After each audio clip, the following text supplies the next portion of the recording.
slave DiBiase.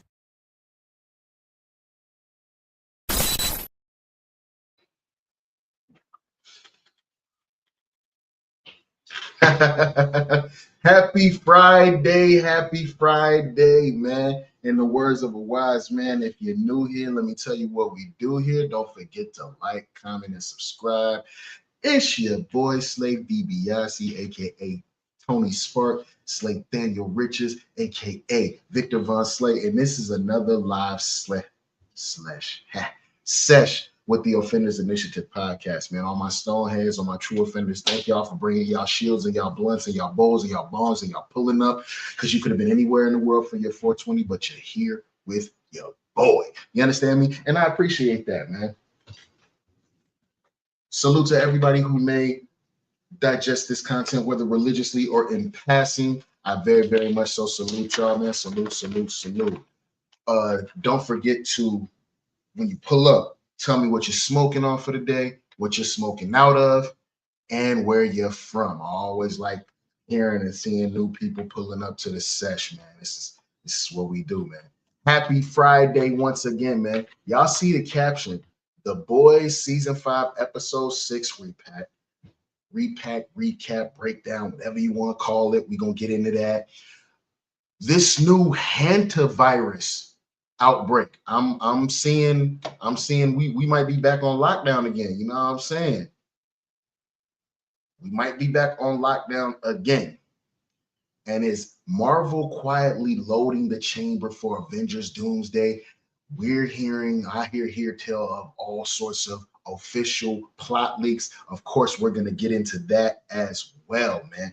But once again, don't forget to like, comment, and subscribe. And also, we got Druski Skit talking about how the British actors are taking all of the American roles. And honestly, the man will tell you a joke, but he'll never tell you a lie. As a matter of fact, we honestly can start off with that, to be honest with you. Let's see. Let's get rolled up. We'll look at this skit and everything that dog talking about it, and I'll get rolled up. I'm so irresponsible. As a matter of fact, nope. We'll dial it back a second. I want y'all to check out the House of the Dragon Season 3 trailer with me. It just dropped a few hours ago. Let's check him out. And I want to say this might be by way of HBO Max. So let's see. Let's get that under control right there. Bang, bong. House of the Dragon, Game of Thrones, House of the Dragon Season 3 trailer. Let's check it out.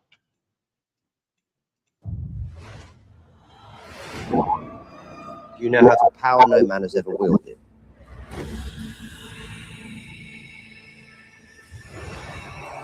We will have an empire unassailable Rhaenyra, and our children will rule it forever and a day.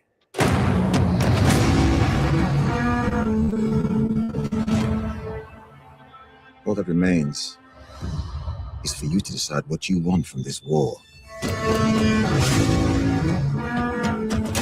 You will do things that your heart would have recoiled from before you came to the throne.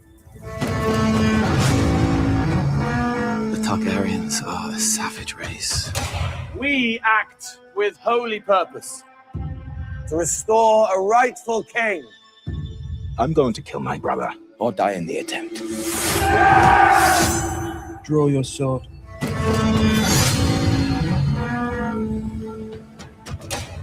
Look to the sky. Doom and ruin surround us. We will all become beasts before our end. It is no longer safe here.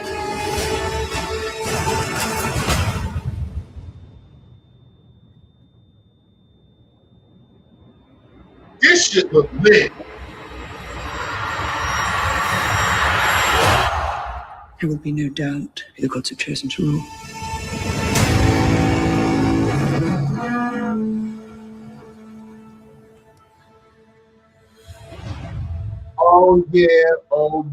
Oh yeah. That show is definitely worth the $10.99 a month. We're gonna watch the trailer one more time, y'all. House of the Dragon Season 3. Let's go.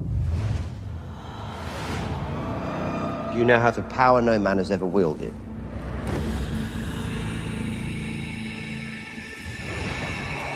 You will have an empire unassailable, Rhaenyra, and our children will rule it forever and a day.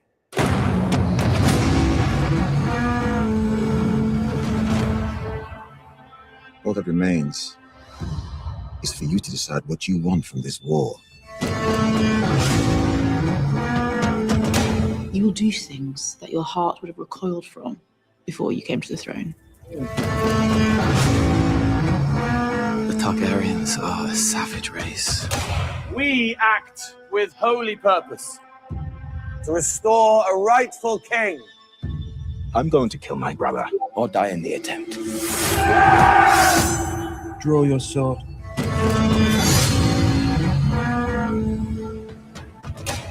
Look to the sky. Doom and ruin surround us. We will all become beasts before our end. It is no longer safe here.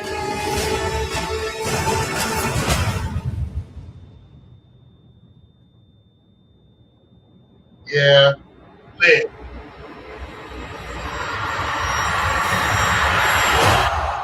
There will be no doubt who the gods have chosen to rule.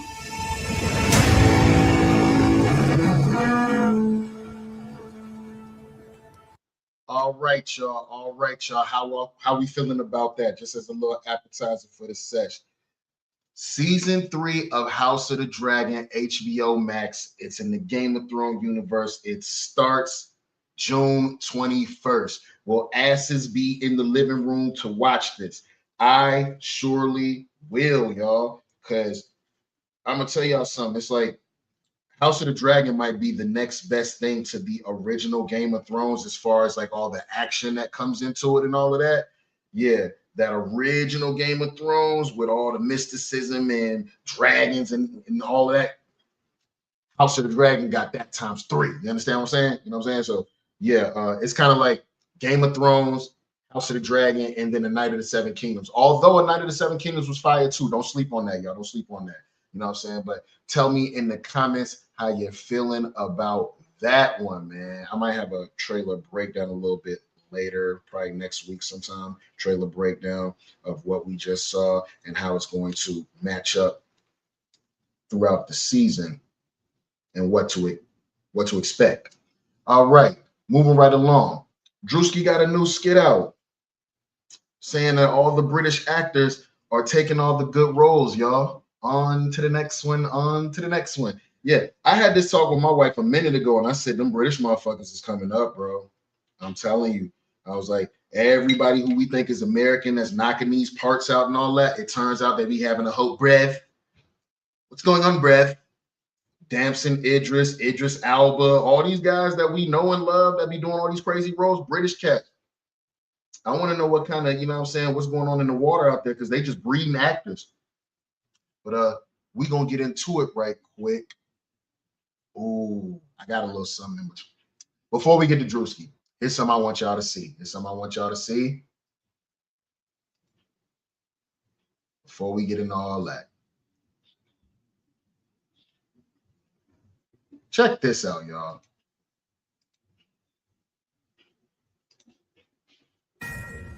Fox News alert, the Trump administration releasing the first batch of files related to UFOs and alien life. So what? Is the truth really out there? Senior White House correspondent Peter Ducey joins us live with the details. What have you learned, Peter? Good morning. So a White House official left this hard drive on my desk overnight. You can see on it, it says AARO files copy 203. That is the all domain resolution office copy 203. This is the first big batch of UFO disclosure ordered by President Trump. Some of the clips in so we can open up these UFO files, but couldn't for the longest open up the all right. Videos on there have popped up different places before. Some of them have not, and we have been going through this all morning and overnight to try to put together some of the best videos so we can all look at this together. This is a world exclusive right here. So let's go to the first clip.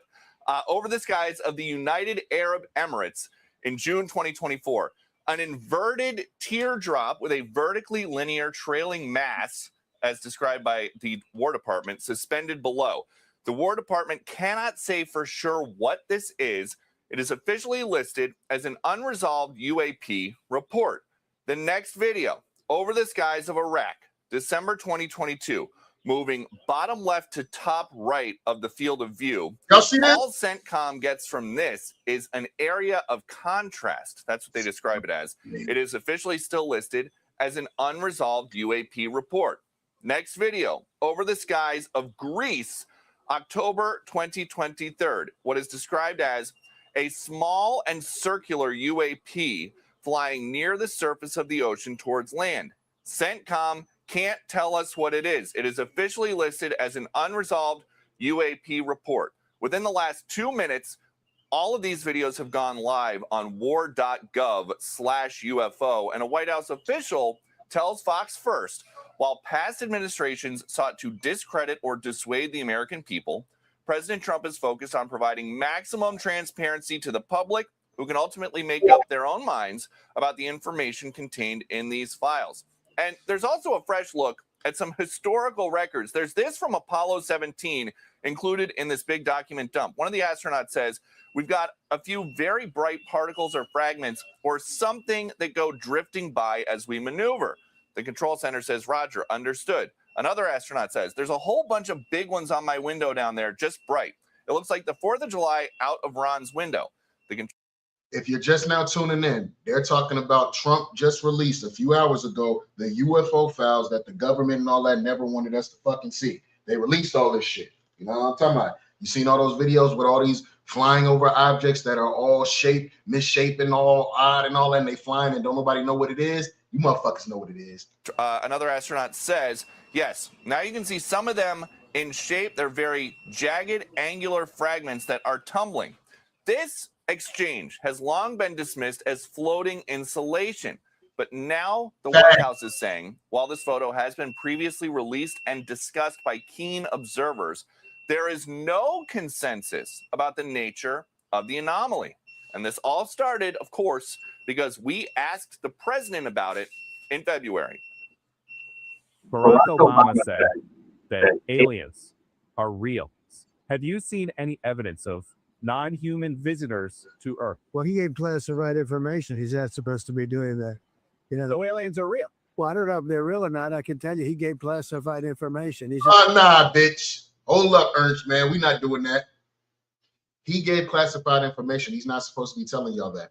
What does that tell you with your context clues? That means whatever Barack Obama said was true, just off of what Ernst man here just said. So they've been having aliens around and didn't want to let niggas know. I mean, we knew.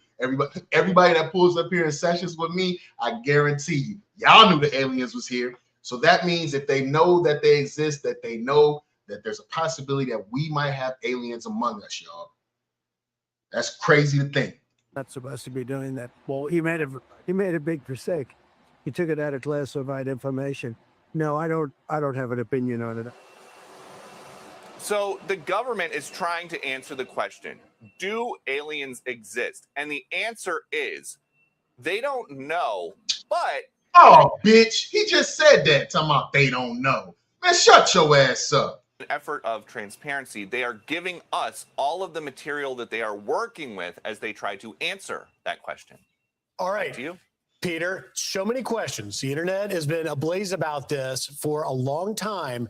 And one of the things that the unidentified anomalous phenomena people want to know is what the government has collected from belief that these things crashed. There was crash retrieval and that we have some sort of evidence. Is there anything in this batch of released files that would answer that question? There's nothing in this batch, but we've been told that this is about to become a regular thing because there are hundreds of documents and dozens. Excuse me? Ofe say what? This is about to be a regular thing. So you're saying we're about to regularly see unidentified flying objects.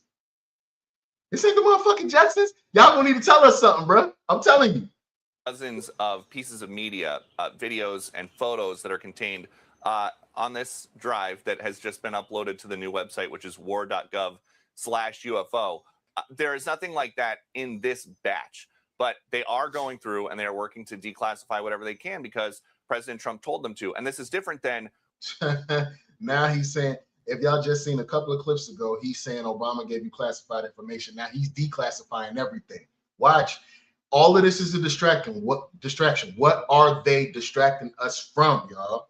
When he ordered the Kennedy files to be unclassified and just put everything out all at once. It was millions of pages, a huge file.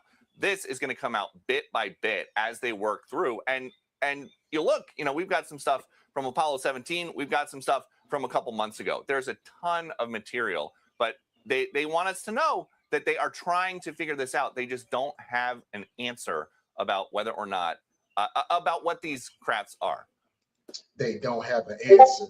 Yo, I'm gonna tell y'all something, man. Motherfuckers be saying shit without saying it all the time, bro. Go back to what Trump just said. Barack Obama says aliens are real.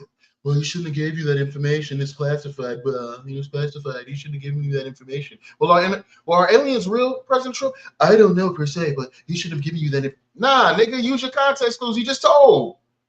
Peter, what do you think? You're a betting person. Do you think these aliens are friendly? Should we approach them? What do you suggest if we see them? You hope that they're friendly. I see a lot of people here at the White House, and I think that looks like it might be an alien.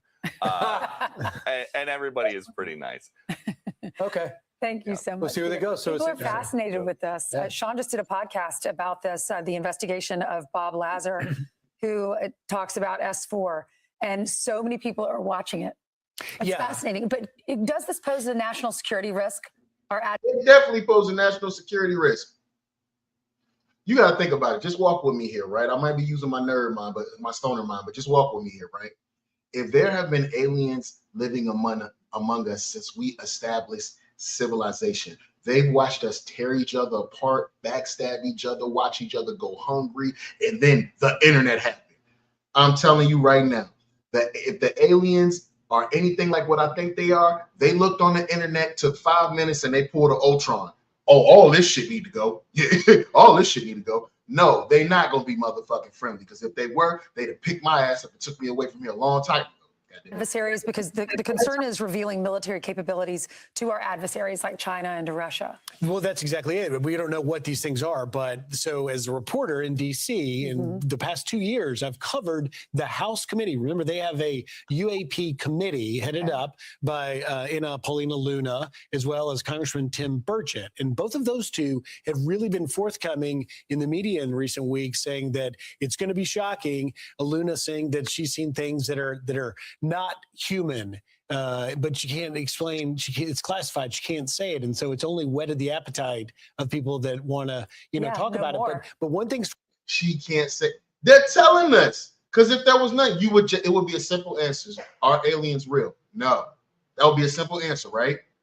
For sure, is that with that committee, particularly with whistleblowers, you've had a number of pilots and Navy captains that have seen things and recorded things, and that's the stuff that they want out. Right. It got and fuck space, nigga.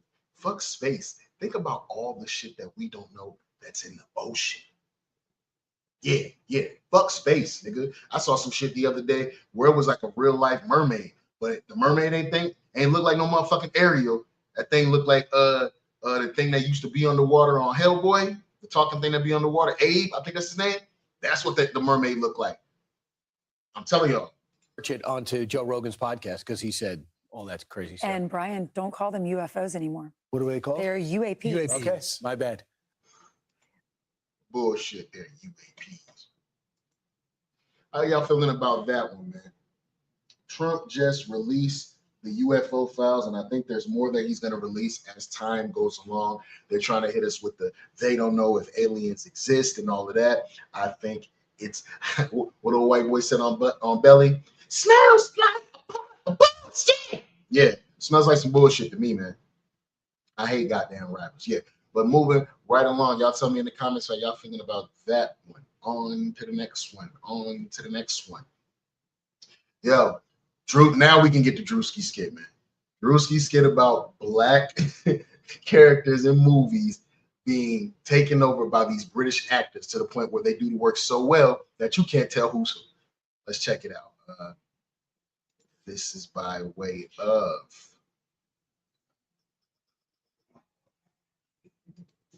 This is by way of Drazzy Show. Give them a like, comment, and subscribe if you will, and let's check out what he has to say.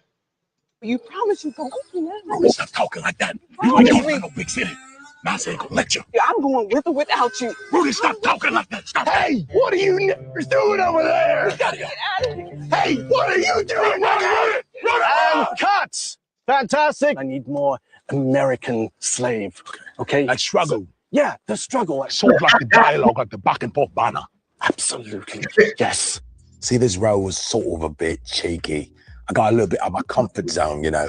During the filming of this role in this character, I felt oppressed, like an American slave, like a lot of struggle. I studied the art.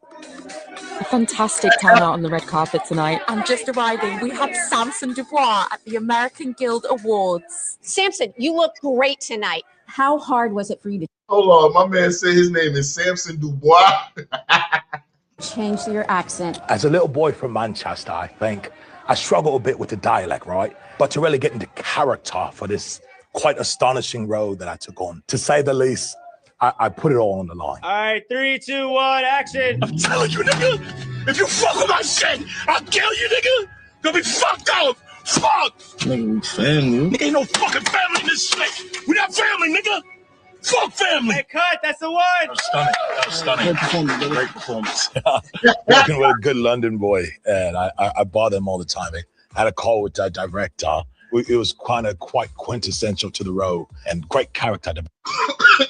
Hey, y'all, tell me they don't be like that. These black British actors, tell me they don't be like that in these interviews, bro. You were like, where the fuck did that accent come from? Because I know the very first time I heard Idris Elba talk, now mind you, the first time I seen him, if y'all can remember, he was on The Wire at Stringer Bell, right? Dude sound like he had that whole East Coast, New York, Baltimore accent. You know what I'm saying? You hear Brev talk in his regular voice, he sound like that. That shit fucked me up, man. Development behind it. I put this fucking bullet in your head, nigga. I laugh because I'm penniless and a bit quite surreal. Samson Dubois. Samson, yo, who's the girl? Who's the girl? What's your next Samson movie? Dubois. What's your Samson next Dubois. movie? Yo, do you think your British accent gets you all the black roles in America? Samson, Come on, bro. Are you serious, bro? do you think you're better than them? Better than who, bro? Black people. Yeah. Stop. Yo, first of all, his accent is not too bad. You can hear the American in it, but it's not too bad. You know what I'm trying to say? Better than I've heard from most black Americans trying to do the black Brit accent. But yeah, this debate has been lingering for a while. Black Brit actors are going over to Hollywood. Damson Idris is another one. We saw him, first time we saw him was what? Snowfall, right? Tell me if he don't sound like he from the West Coast in that whole entire show. He does. And then you hear him talking, bread, bangers and mosh. You know, he talking like that. That shit messed me up, man. Good actors, I'm telling you. America, we got to come together because these British niggas is taking over. And taking all the black American roles. I had a discussion with a gentleman on my YouTube. The link is in the description. It was a nice, I think, hour-long conversation. He's a black American. Wait, hold on. Aaron Pierre is British too? I didn't even know that. This is about to be the new Jon Stewart, the new Black Green Lantern, y'all. Dude here on the left. He British too. I didn't even know that. I don't chase after light-skinned niggas and all that, trying to figure out what the fuck they doing. So I had no idea he was motherfucking British. But this is what I'm saying, y'all. Now, I've seen him in other roles. He has a very, very American accent. He pulling that shit off. Description, it was a nice, I think, hour-long conversation. He's a black American actor who felt as if it's true. Black Brits are going over there and taking all the roles. I was saying it's not true. They're just a handful in comparison to the amount of black American actors that are in Hollywood. So let me know what you guys think. Do you think black Brits are really going out there and taking all the jobs? Let me know what you guys think. Yeah. Or do you think it's just a handful? Because I'm sure if I was to tell you to name 5, you would struggle to name 5. Or you probably could name just 5. Above that, it might be. I tell you what, actually put a list of the black Brits who are out there killing it. If it's more than 5, I'm mistaken and I'll eat my hat. I will eat my hat and I'm mistaken. But I don't think it's true. I don't think we're going out there and taking on the roles. I think black Brit actors do go to actual acting schools and academies. So it's easier for them to know how to, speak in other dialects. speak in other accents. It's easier for them. And I think because American cinema is a lot more popular than British cinema, it's easier for us to study the actors and study. I get what he's saying, but like they recycling the same 4 or 5 niggas. That's taking every role, and they British as shit. No problem, because they doing the job. The Black Americans, because we see so much of them, and you see so little of us. That's the reason why this skit's probably going to do well, because people don't know much about Black Brits. That's the reason why it's probably going to do so well. You know, him saying "brav, brav, brav." That's probably the most they know in terms of our dialects. But we know so much about Black American vernacular. We know so much about the fashion. We know so much about, you know, just their lifestyle. We even know so much about their cities and their towns. That's people. So when I hear people say shit like Black Americans don't have any culture, you hear how this brother's talking right now? Couldn't be further from the truth, right? Can name you places.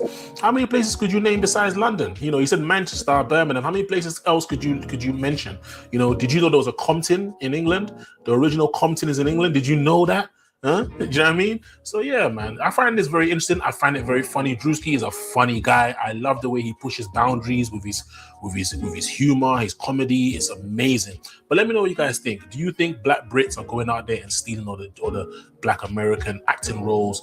And what do you think about him taking a slight jab at Damson Idris? Because that character is basically based on Damson Idris. If you look at this picture here, which he posted on his Instagram, and he Nah, that was supposed to be him going at Damson Idris. That's funny as hell.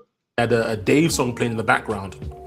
So he's definitely taking shots to the UK, and he's definitely taking shots at Damson Idris. Obviously, in a humorous way. He's not taking he's not taking it seriously. But yeah, let me know what you think about this, man. Are Black Brits going over there and taking all the Black American acting roles?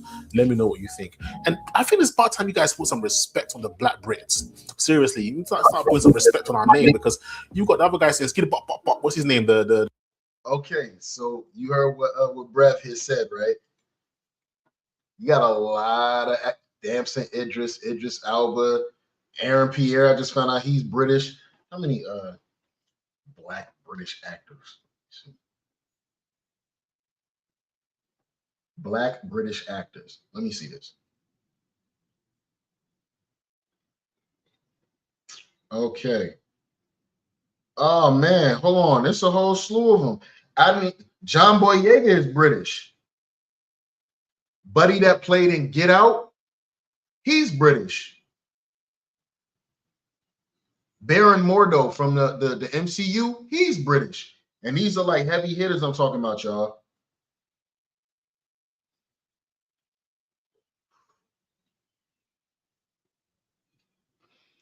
Buddy that just played Bass Reeves. Duke right here, British. I didn't know. There's a whole squad of Black British actors. These niggas coming over here taking all the jobs. Y'all get, man, I'm saying it. They're coming over here taking all the jobs, man. Salute to the Drazzy show for that one, man. That was pretty fire, you know what I'm talking about. But on to the next one. Tell me how y'all feeling in the comments about that. Do y'all feel like the Black British actors are coming over here and taking all the roles? Y'all just seen, man, it was a whole squad of them. These niggas that I'm about to show y'all right now, they all in the same movies all the time. Think about it. These cats right here, they recycle these niggas. Black British actors, man. But yeah, okay, so let's move right along. We're about to get into the Hantavirus outbreak. Have y'all heard about this? Some folks went on a cruise and they came back with a deadly virus, and it's looking like we might be going on lockdown again. Hold on, let me see this.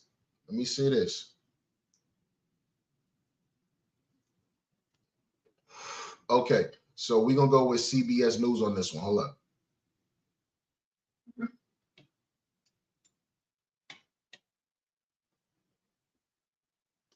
Let me get this right here. Hold on, y'all.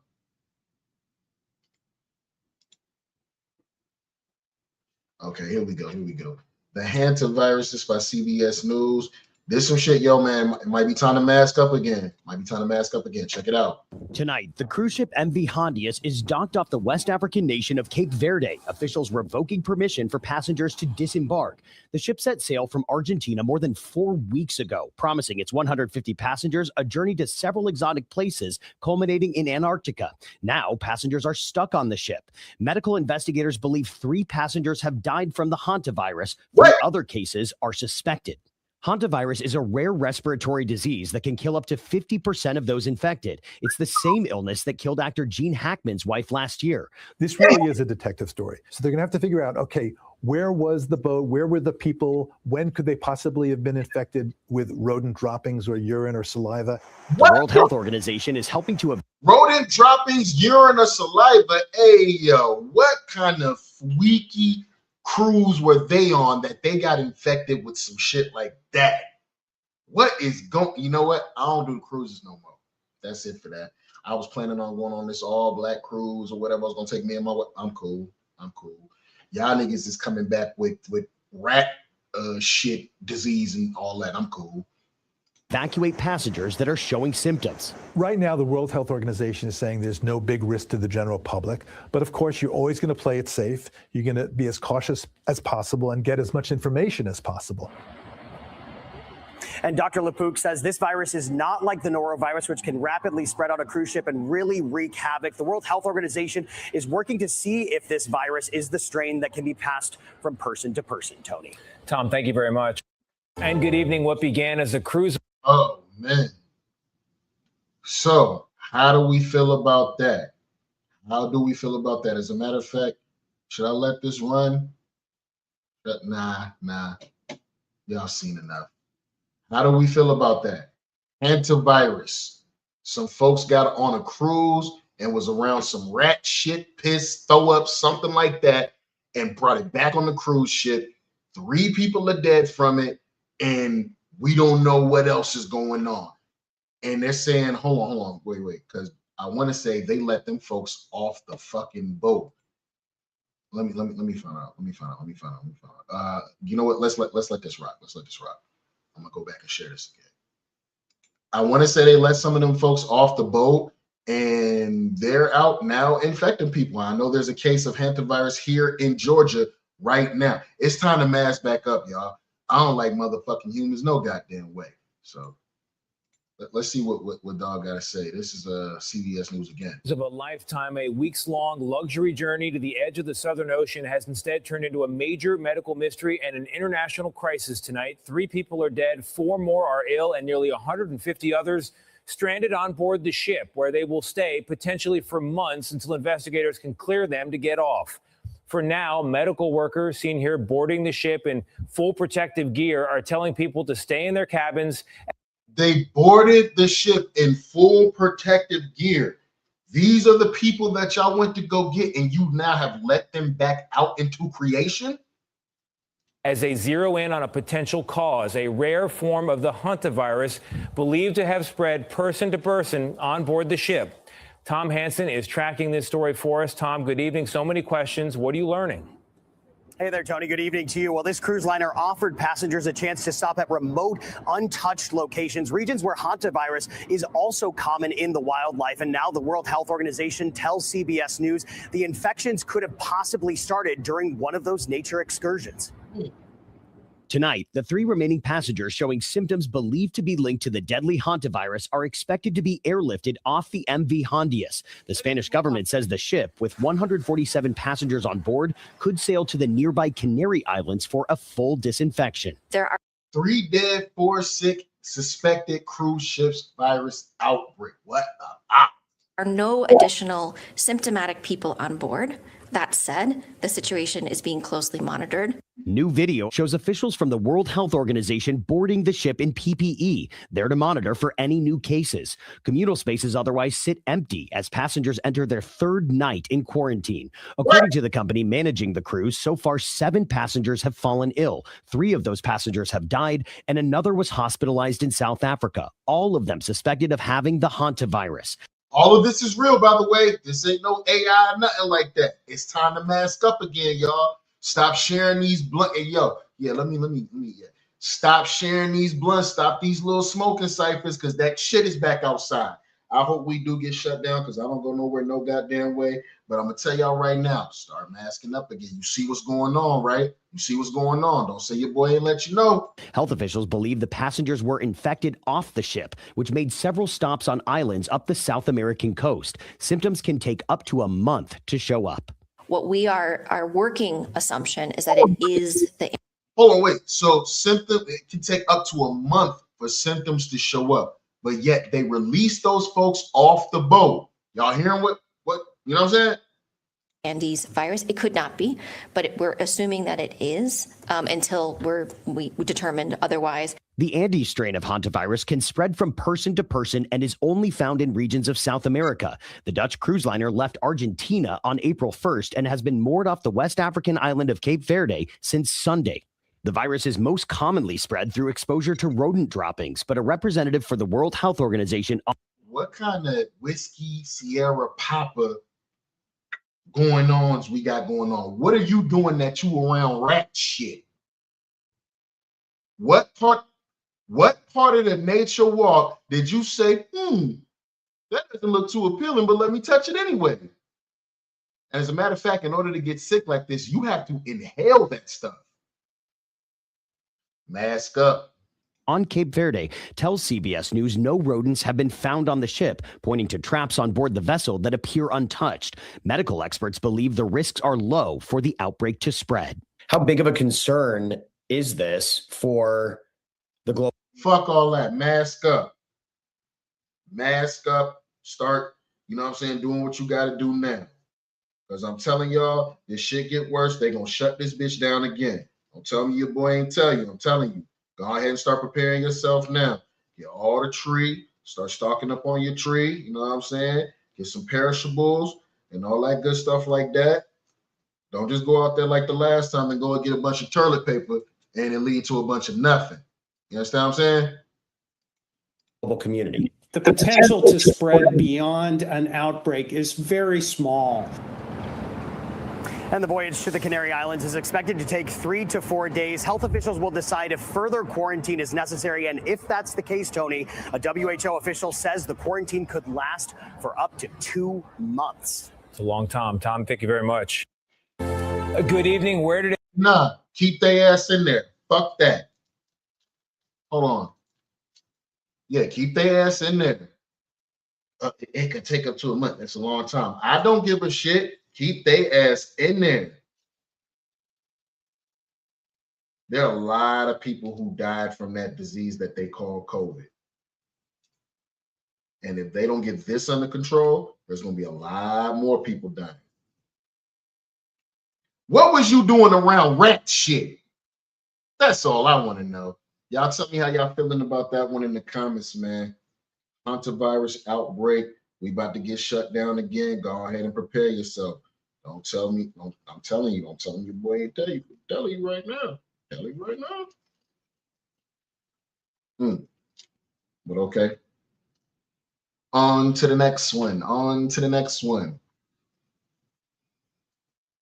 We got some Avengers Doomsday news, y'all. As a matter of fact, I think we might have an official plot leak. Do we want to talk about it? Of course we do. And today, this one's going to come from Everything Always. Y'all know I love all the work that they do over there. Hold on. Separate. There we go. All right.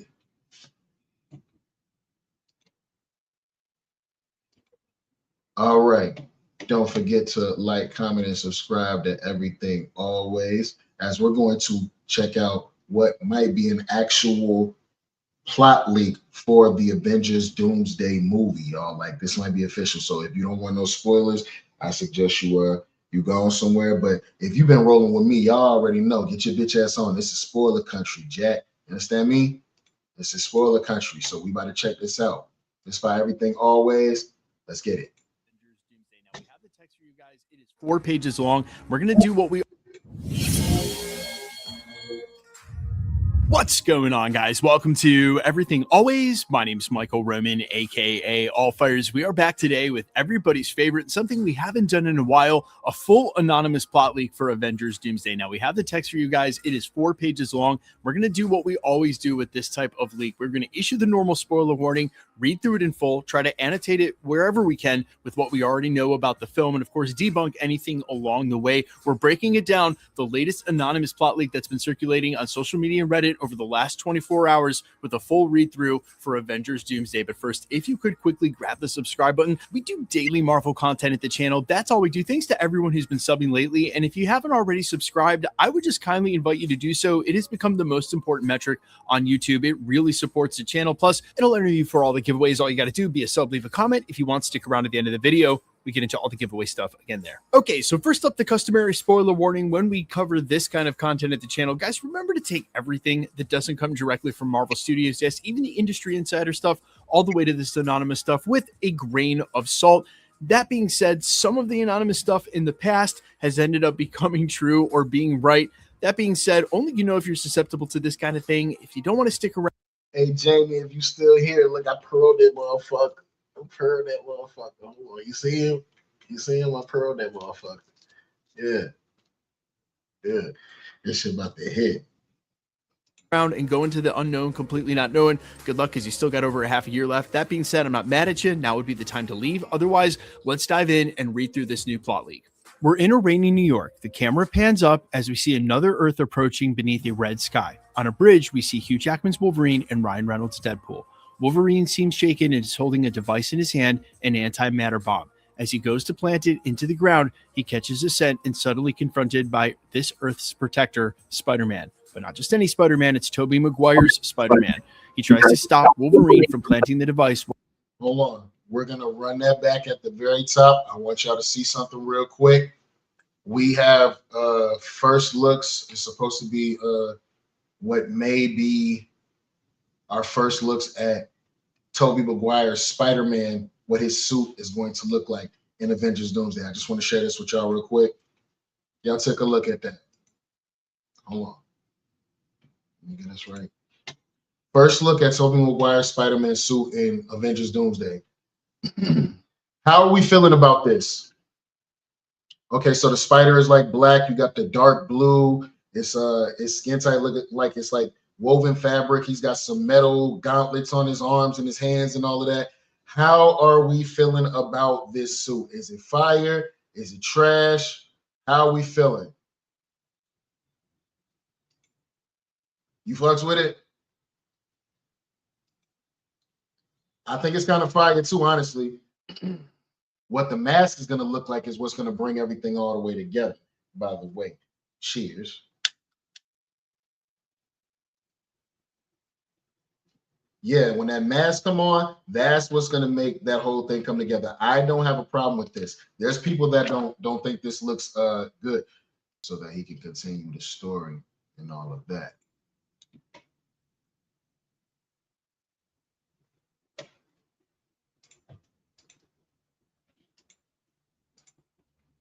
All right, let's run this back. So this is an Avengers Doomsday official plot leak so far.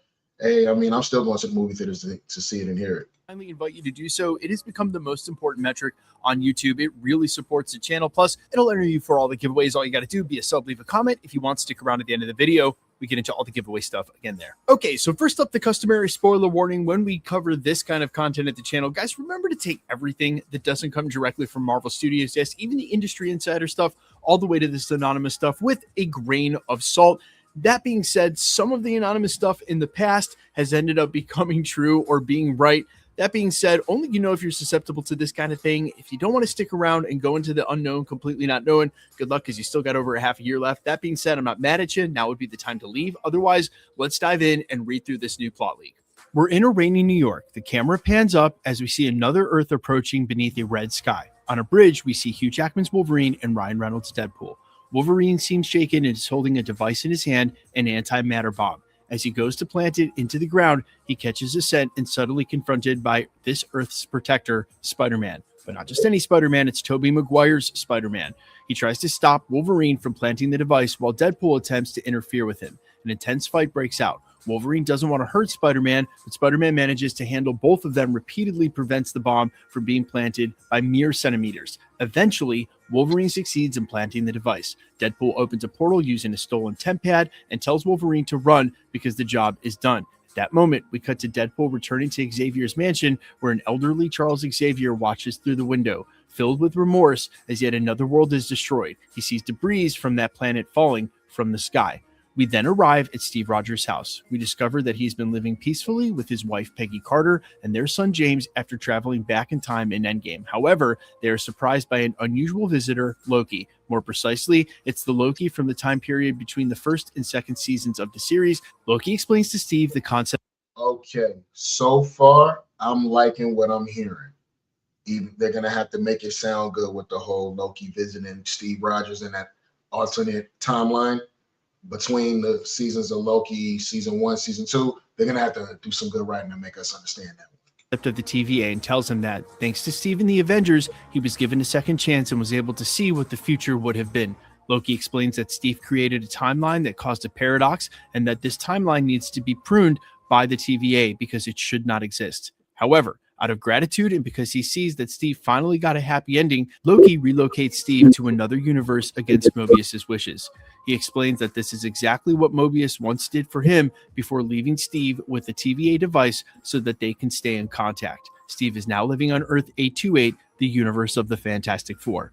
We cut to a baseball game on Earth 828 featuring Reed Richards, Johnny Storm, and Ben Grimm. They receive an intrusion alert from the Baxter building, and when they arrive, they discover a strange figure speaking with Sue Storm and Franklin, Victor Von Doom, Dr. Doom himself. Doom warns them that he has studied the multiverse for years and that an incursion is about to happen. He explains that when the fabric between two realities tears apart, a magnetic attraction forms between the universes, and the primary collision point between them is each other's universe's Earth. Victor explains that their Earth somehow triggered the incursion and that only Reed Richards' intellect can help solve the crisis. Okay, so what we're saying is Dr. Doom was not there to kidnap Franklin Richards, baby Franklin Richards, like we saw at the end in the post-credit scene for the Fantastic Four First Steps. He was not there to kidnap. He was there to ask for help. Okay, so are we going to see Doom unmasked in this part? I'm not sure, but it would be nice to see. But I think they're going to reveal that like right at the end of the movie. That's going to be like a cliffhanger. He's going to take off his mask and everybody's going to see that he looks like Tony Stark. We discover that Victor is obsessed with incursions. He knows everything about them. Sue Storm remains suspicious of Victor the entire time, fully aware that the man standing before her rules from a far from diplomatic nation of Latveria. Reed and Victor investigate genetic anomalies across the planet and discover 3 distinctive energy signatures: Steve, Peggy, and James. They eventually track down Steve, now bearded with long hair, who has spent the last decade in this universe and therefore doesn't know the Fantastic Four. I'm not really sure how that line lines up. Okay, that don't line up. Ain't no way he stayed in that universe. Steve, Peggy, and their son stayed in that universe for 10 years, and they didn't know who the Fantastic Four was. That's bullshit. At all. I think they probably meant this part of the country. There's been some other turns of phrase in here that are slightly off, which makes me think maybe it's translated. Either way, let's keep going. They explain the situation to Steve, who becomes emotional and agrees to join them in search of a solution. Steve then explains that he used the Infinity Stones to travel back in time, but that the timeline he created was never supposed to exist. He then reveals that a being named Loki, someone he already knew, eventually relocated him because Loki was part of an organization that controlled the timelines. After much research, Reed discovers that there's a universe destroying other universes and says he needs to know how it was done. That's the X-Men universe with Deadpool and Wolverine throwing out antimatter bombs. Obviously, Steve is against the idea, while Reed thinks all possibilities should be considered. Steve then says he knows a place where the technology might be sufficient. Doom explains to them. On. So that we just go speed past how they said the X-Men are basically bad guys. They've been destroying other universes, planting bombs. How we heard in the beginning, Wolverine and Deadpool fighting Spider-Man so that they could plant the bomb on his universe. Like, that's not their first time doing that. They've done it to other universes. That not only will that universe collide with them, but another universe will as well, Steve Rogers' universe, and that somehow the 3 universes are connected. However, Doom warns them that if they travel from one universe to another, the time in between the incursions decreases drastically, which is why they need to be quick. They all leave with a stopwatch. Steve, the Fantastic Four, and Doom depart for the MCU.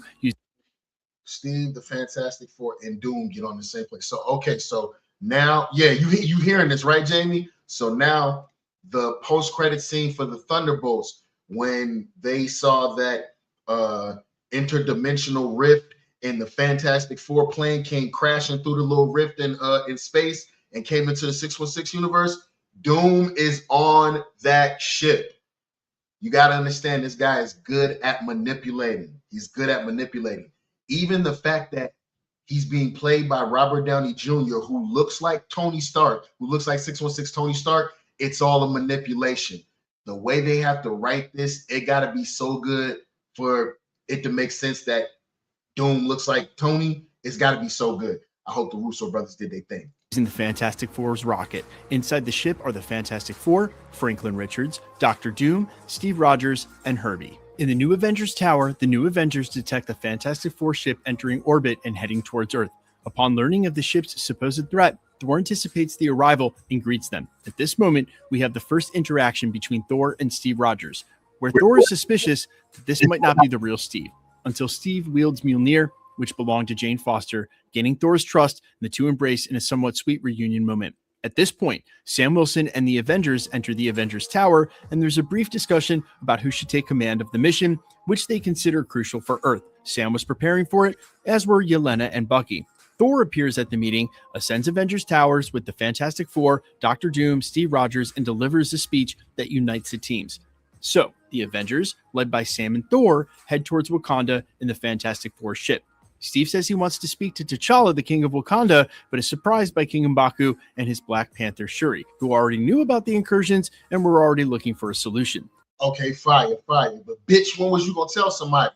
You knew something about the incursions and wasn't going to tell nobody? You was just going to figure it out on your own, huh? That's what I be talking about, man. In this scene, the sky is reddish, and the first place an incursion can already be seen. With everyone gathered in Wakanda, the whole situation is explained, and Shuri says they have help from another army. Then we see Namor sitting on his throne and discover that they are actually under the ocean and that Namor is using the water around them as a plan to flood if there is a threat. Namor enters the scene along with the leaders of each group, and they discover that three Earths are colliding: the MCU, Earth 828, and the universe that is destroying other universes. Steve tells Thor that Loki is alive and is kind of a protector of the multiverse and helped him survive, suggesting it would be good to go to him as he may have a solution. Now, a philosophical debate ensues. You hear this? Steve says it might be good to pull up on Loki because Loki could help with all this incursion stuff. If they're going to meet Loki, that means they're about to walk Dr. Doom right to Loki, who will then, because he does this all the times in the comics, he goes and steals other people's powers. He's powerful alone by himself. Dr. Doom is if Iron Man went to school with Doctor Strange, learned all that sorcery and magic, and then built the Iron Man suit on top of that. Yeah, that's Dr. Doom. Dr. Doom is Doctor Strange and Iron Man mixed together. He's bad news. He's like one of the greatest villains of all time. Reed thinks this is a natural process of the multiverse, that the destiny of the multiverse is death, but that they can try to find alternatives and fight to the end. Sam thinks that they should fight and find a way to stop this without bloodshed. Namor is against it and says that if there is a way to destroy other universes coming towards them, that they should do it. And the main target should be the X-Men universe, the universe destroying other universes. Meanwhile, Shuri and Sue are completely suspicious of all the plans and are already working together somewhat secretly. And Dr. Doom remains completely silent, basically agreeing with everything. Sam Wilson said, "You hear this sneaky motherfucking ass out? They're going to bring them." Dr. Doom has been boiling the pot. He's been cooking and whipping the pot the entire time. Well, I was going to say we do need to destroy some universes. You know what I'm saying? We're going to destroy one. It should be that other universe over there destroying shit. You know what I'm saying? If you wanted to pick one. I mean, I'm not telling you what to do, but that should be where we should go. He stays silent because this is all according to his plan. I like this plot. I got a great imagination. I could imagine how everything looks. Says that they need to gather the Infinity Stones. Scott Lang says that the quantum realm is no longer an option. Let me run that back. alive and is kind of a protector of the multiverse and helped him survive, suggesting it would be good to go to him as he may have a solution. Now, a philosophical debate ensues. Reed thinks this is a natural process of the multiverse, that the destiny of the multiverse is death, but that they can try to find alternatives and fight to the end. Sam thinks that they should fight and find a way to stop this without bloodshed. Right. Namor is against it and says that if there is a way to destroy other universes coming towards them, that they should do it. And the main target should be the X-Men universe, the universe destroying other universes. Meanwhile, Shuri and Sue are completely suspicious of all the plans and are already working together somewhat secretly. And Dr. Doom remains completely silent, basically agreeing with everything. Sam Wilson says that they need to gather the Infinity Stones. Scott Lang says that the quantum realm is no longer an option and that time travel is now extremely dangerous. Steve says return. Hold on. So somebody suggested that they gather the Infinity Stones again. What would the Infinity Stones do in this situation as far as closing incursions and preventing them? You know what? The Infinity Stones can make whatever needs to be. But y'all know the price of that, right? Whoever snaps their fingers and makes that, like, right, they're gonna die. 1 versus a billion people dead, I guess. Wilson says that they need to gather the Infinity Stones. Scott Lang says that the quantum realm is no longer an option and that time travel is now extremely dangerous. Steve says returning the gems caused a new timeline that needed to be destroyed and that going back in time now would only make things worse and accelerate the incursion. Reed says Galactus was a natural alternative to feed on the Earth, but he doesn't know where he went. However, he has an idea to push the Earths away using the same technology that he would. Okay, yeah. So in Loki, he found out when they were at the TVA that basically all the different powers of the different universes, they're kind of like null and void inside of the TVA.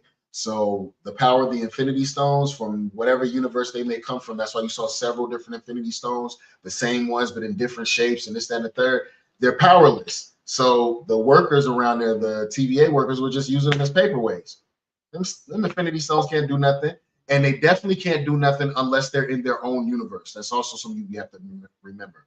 The Infinity Stones that you use only work in the universe that they're from. You can't take Infinity Stones to another universe and use them over there. It's not going to work. That was made clear in the What If series. Well, to all other universes. Yeah. Reed says Galactus was a natural alternative to feed on the Earth, but he doesn't know where he went. However, he has an idea to push the Earths away using the same technology that he would use in the Fantastic Four movie, but this must be done quickly. So with the help of Wakanda and the remaining heroes on Earth, they began building a cannon in the MCU to generate a force that would push away the other planets. But to do this, they would need to go to the other universes and convince their populations to build similar cannons. They need to act as quick as possible, so part of this. So they got to go over there and talk to Professor X and Magneto and convince them to not only not kill them on sight, but to build this cannon to push their universes apart so that they do not come together and destroy one another. That's what an incursion is. When two universes start colliding because of dimensional rifts, anomalies, things that aren't supposed to be in each other's universes, it makes the two universes start to come together and collide, destroying either one or both of the universes. This team stays on Earth to build these cannons while the other part heads to the universes and convince their populations to build similar cannons. They need to act as quick as possible, so part of this team stays on Earth to build these cannons while the other part heads to the X-Men universe. Meanwhile, Steve and Thor head towards the TVA using the device Loki left with Steve. We then see our heroes and Doom arriving on the X-Men's Earth.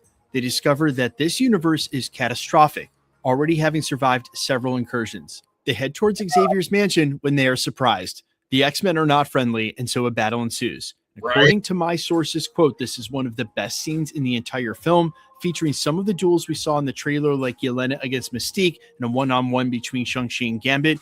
Hold up. So we are about to get the X-Men versus the Avengers. Our OG X-Men, the ones that were in the Fox universe that we grew up with, Hugh Jackman as Wolverine, Halle Berry as Storm. You know what I'm saying? Famke Jensen as Jean Grey. Jane Marsden as Cyclops. Professor X, Sir Patrick Stewart. You know what I'm saying? The old Magneto. We about to get them versus the Avengers. This is about to go down. I don't know if I'm going to be able to contain myself while I'm sitting in that motherfucker, because you got to understand how long we all been watching this shit. Like, we grew up on the X-Men, the original 3 X-Men movies. That was what everybody's live action X-Men was, right? That's how we got our Hugh Jackman Wolverine. When I see this fight, oh man, yeah, I already know I'm coming back to see that in the theaters more than once, more than twice probably. As well as a remake of the Nightcrawler scene from X-Men 2, but this time in the corridors of Xavier's mansion. During the battle, Deadpool puts his ball. My sources quote, "This is one of the best scenes in the entire film, featuring some of the duels we saw in the trailer, like Yelena against Mystique and a one-on-one between Shang-Chi and Gambit, as well as a remake of the Nightcrawler scene from X-Men 2, but this time in the corridors of Xavier's mansion. During the battle, Deadpool puts his balls, literally his balls, on Mr. Fantastic's face. Wow. The fight spirals out of control when Doom revives deactivated Sentinel." Wait, now, what? Now, what? We're not going to act like dude said Deadpool ends up putting his nuts on Mr. Fantastic's face. Nah, hold on. Children are coming to see this. I'm here for it, though. I'm here for it. That's going to be funny as shit. 2, but this time in the corridors of Xavier's mansion. During the battle, Deadpool puts his balls, literally his balls, on Mr. Fantastic's face. The fight spirals out of control when Doom revives deactivated Sentinels and attack the X-Men. Our heroes then wonder how Doom knew about the specific detail of that universe that Sentinels existed that hunted mutants. Magneto confronts the Sentinels while Xavier talks to Reed Richards and takes him to meet Beast. Beast tells Reed Richards that they have already suffered from several. By the way, that Beast is Kelsey Grammer, the old Beast from the old movie. Yeah, same one. Several incursions and destroyed other universes using antimatter bombs. They fight to prevent the extinction of the mutant race, since the other universes they faced did not have mutants. They also explain that they have already managed to overcome mutant extinction once using time travel, meaning this universe may be similar to Days of Future Past. They have already experienced mutant destruction and world destruction, so they are fighting in every way possible to survive. Beast adds that their universe has somehow already been mapped and is an easy point for incursions, which is why they keep happening. We cut to Thor and Steve arriving at the TVA, which is completely destroyed. Steve tries to locate Mobius, who no longer works for the TVA. The TVA, when they arrive, is completely destroyed. That means Doom has already been over there. Past. They have already experienced mutant destruction and world destruction, so they are fighting in every way possible to survive. Beast adds that their universe has somehow already been mapped and is an easy point for incursions, which is why they keep happening. We cut to Thor and Steve arriving at the TVA, which is completely destroyed. Steve tries to locate Mobius, who no longer works for the TVA. They manage to find him, and he helps them reach Loki, but they arrive too late. Loki is dead, and the timelines are loose and begin to collide uncontrollably. Loki is dead. We have to watch him die again? Nah, let it be a fake out. Let Loki come back in motherfucking Secret Wars. We need Loki back in Avengers sequel. Oh man, Loki dies again. Thor has to see his brother die again. Oh. Mobius then investigates what happened. Locate Mobius, who no longer works for the TVA. They manage to find him, and he helps them reach Loki, but they arrive too late. Loki is dead, and the timelines are loose and begin to collide uncontrollably. Mobius then investigates what happened, and using his TVA experience explains to Thor and Steve that a being in a green hood and mask invaded the TVA and destroyed everything and everyone. Wow. Before that, during the regrouping in Wakanda, each character went to their own universe. Doom left to prepare for battle, explaining that he needed to upgrade his armor now that they know about the universe that's destroying other universes. Until then, he had been wearing a more neutral suit, but he returned in full armor. It is implied that during this time, Doom executed his plan against Loki. Meanwhile, Doom triggers a war between the X-Men and the Sentinels. While the Avengers and the Fantastic Four try to stop him, Doom claims this is destiny. The X-Men must fall so they can survive. A chaotic war erupts between the X-Men and the Sentinels, with the Avengers assisting the X-Men. Everyone suspects Doom and tries to stop what they believe is fate itself.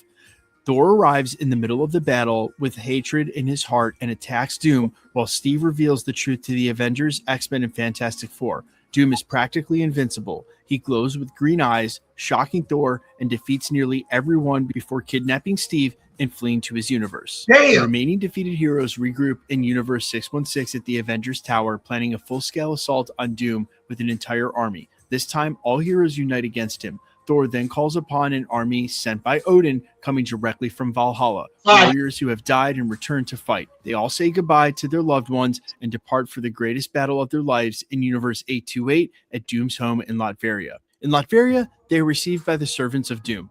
Among them is Boris, Doom's right-hand man. A masked magician with space for a third eye appears, who is believed to be Doctor Strange. Another figure confronts Steve Rogers, and when she removes her mask, it's none other than Peggy Carter.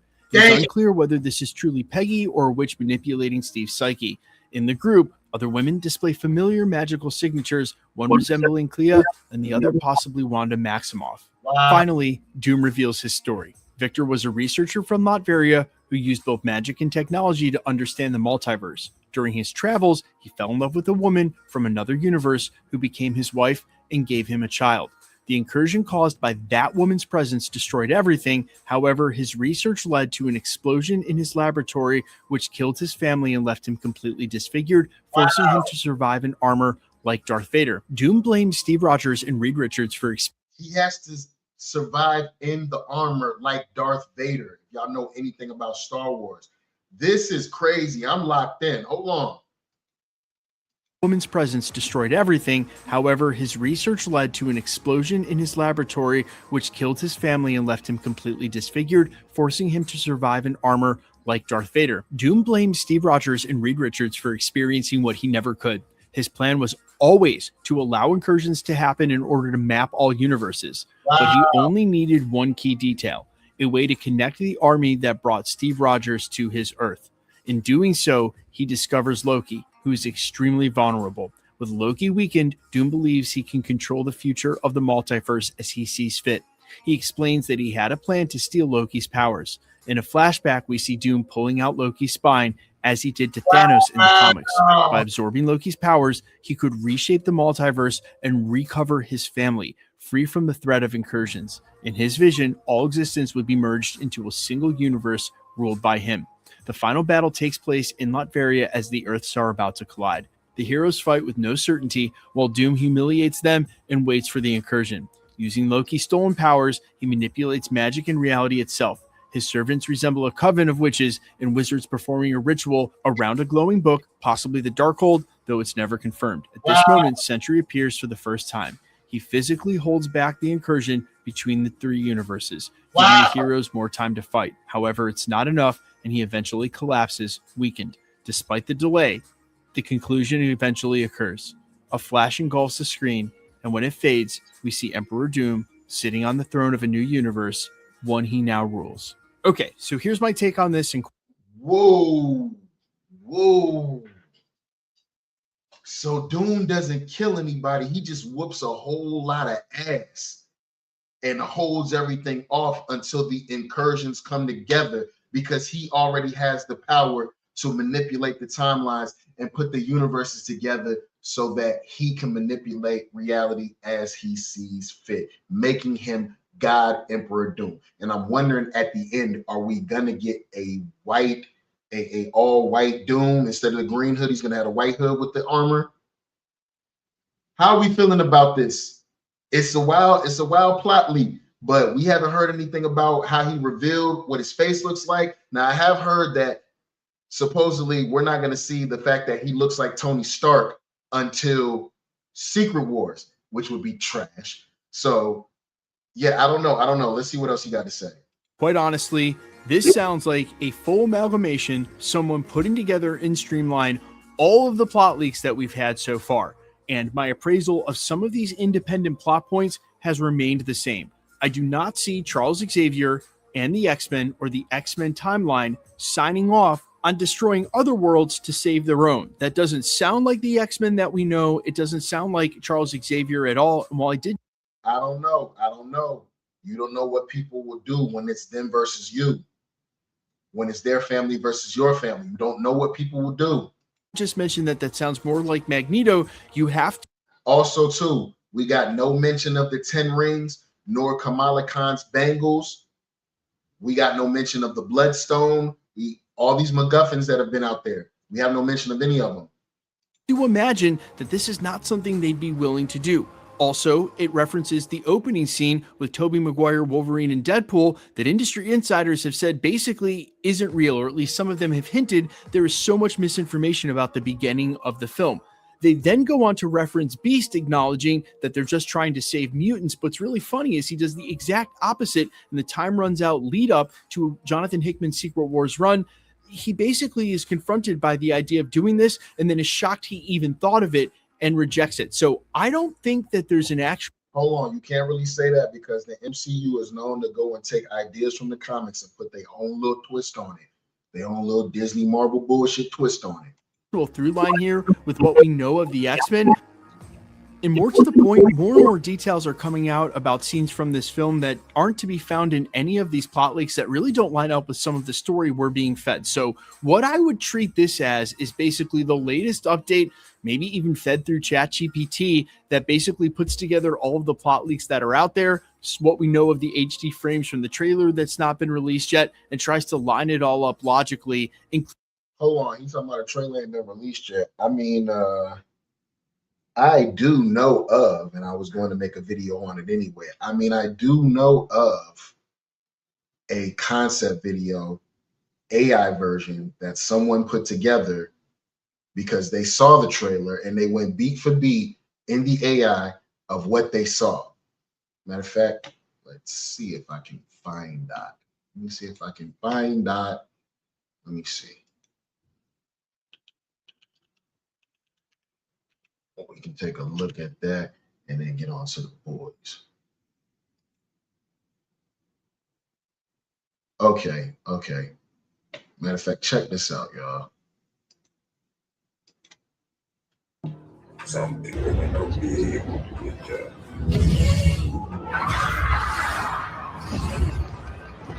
Mind you, this is an AI concept of somebody that actually has seen the trailer. They just put their own little AI together as to what they saw, as close as we can get it.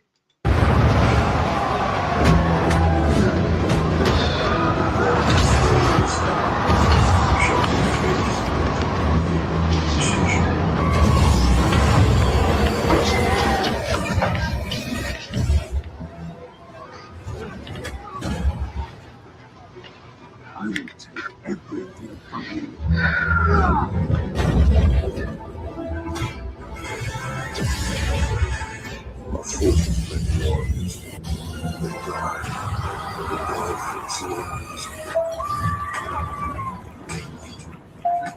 They sacrificed for me for nothing. It's what you want stands, brother.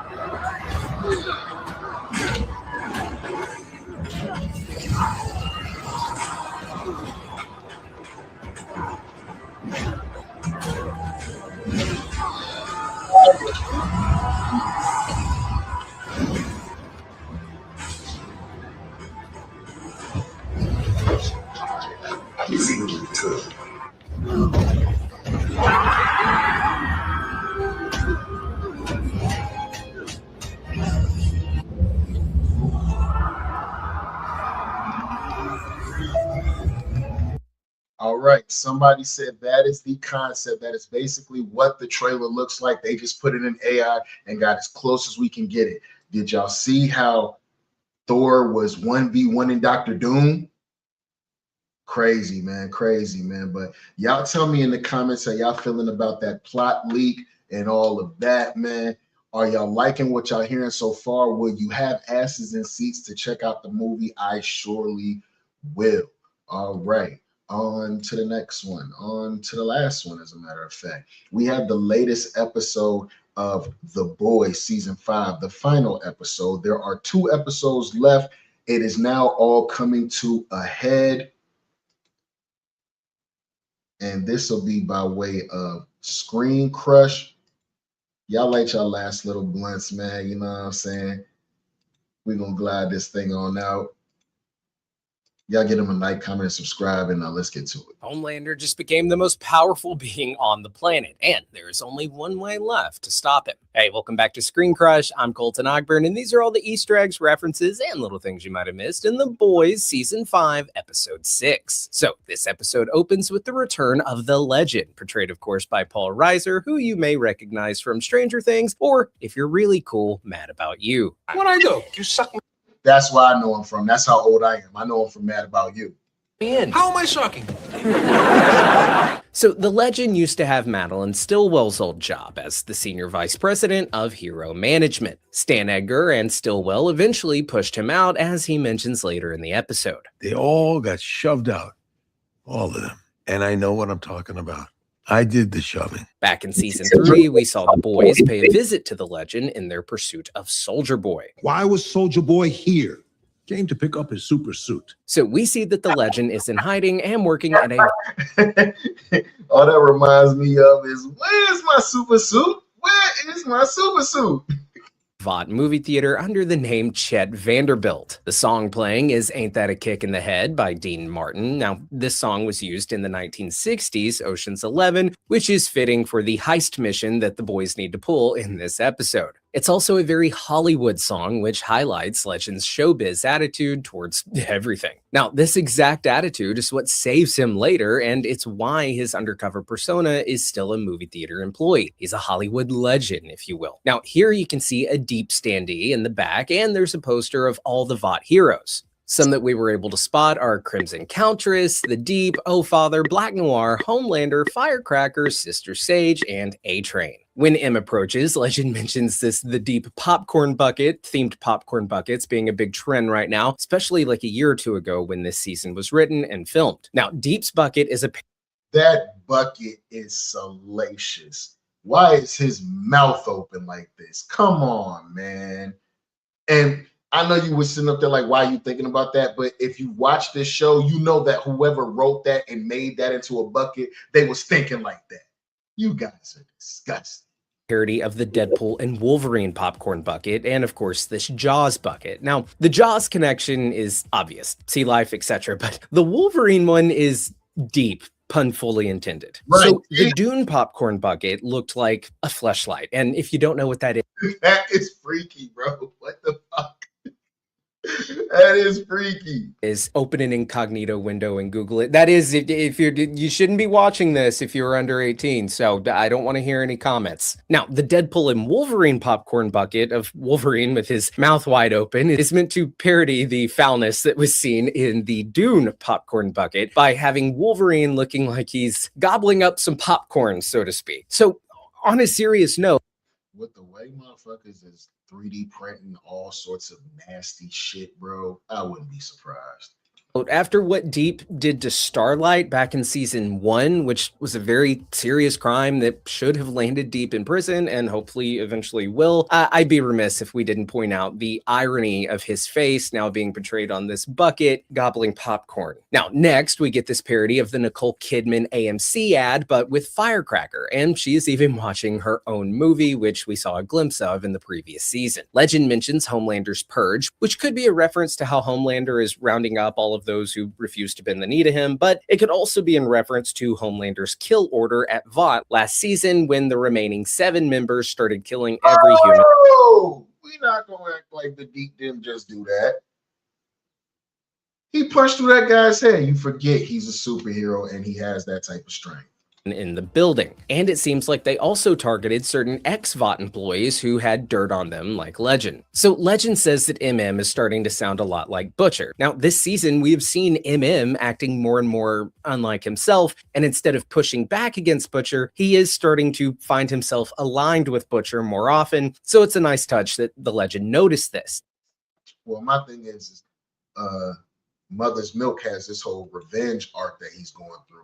He's got to spin back for his family. That's how he feels. So much to the point where he knows that he can't act soft when it comes time to do whatever they might need to do, even if it means giving his life. That's why he sent his family away. unlike himself, and instead of pushing back against Butcher, he is starting to find himself aligned with Butcher more often, so it's a nice touch that the legend noticed this. Now, when he says to MM that he is acting a lot like Butcher, MM just stares at him in silence, a very Butcher thing to do. Hey, you're not doing the thing anymore. Ah, buddy, you noticed. Well, I'm sure you guys did as well. When you're watching our videos, you've probably seen me have this nervous tick. Hold on, y'all. Don't get paid for that.